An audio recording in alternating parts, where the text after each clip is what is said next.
IPL அப்படிங்கிறது ஒரு sports மட்டும் தானா?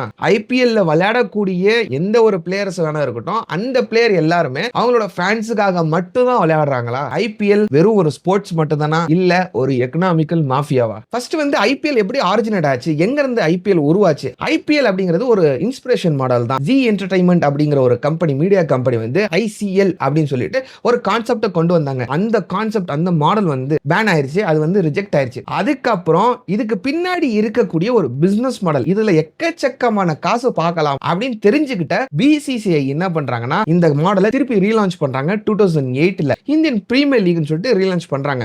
லான்ச் பண்ண உடனே இவங்க எதிர்பார்த்த மாதிரியே எக்கச்சக்கமான லாபமும் இவங்க பார்க்க ஆரம்பிச்சாங்க. மேஜரா இவங்க வந்து ஃபர்ஸ்ட் வந்து இந்த டைட்டில் ஸ்பான்சர்ஷிப், இந்த டைட்டில் ஸ்பான்சர்ஷிப்புக்கு வந்து கிட்டத்தட்ட 2500 கோடி பிசிசிஐ கிட்ட கொடுத்து வாங்குறாங்க. சோ இதனால அந்த 2500 கோடி இந்த பிசிசிஐக்கு தான். அதுக்கப்புறம் வந்து இந்த streaming rights, broadcast rights, media rights கிட்டத்தட்ட 48,390 கோடி அது மூலமா இவங்க வந்து ரெவென்யூ பார்ப்பாங்க. அதுக்கப்புறம் பிரான்சைசி ஸ்பான்சர், அது மூலமா இவங்க வந்து ரெவென்யூ பார்ப்பாங்க. சரி, இப்போ வந்து ஐபிஎல்ல உள்ள பிசினஸ் மாடலை பத்தி நம்ம தெரிஞ்சுக்கிட்டோம். ஆனா இப்போ இந்த ஐபிஎல்ல விளையாடக்கூடிய பிளேயர்ஸா இருக்கட்டும், அவங்க முழுக்க முழுக்க ஃபேன்ஸுக்காக மட்டும் தான் விளையாடுறாங்களான்னு கேட்டீங்கன்னா, ஆமா ஃபேன்ஸுக்காக மட்டும் தான் விளையாடுறாங்க. ஆனா நீங்க நினைக்கிற மாதிரி கிடையாது. இதுக்கு இன்னொரு பெர்ஸ்பெக்டிவ் இருக்குது.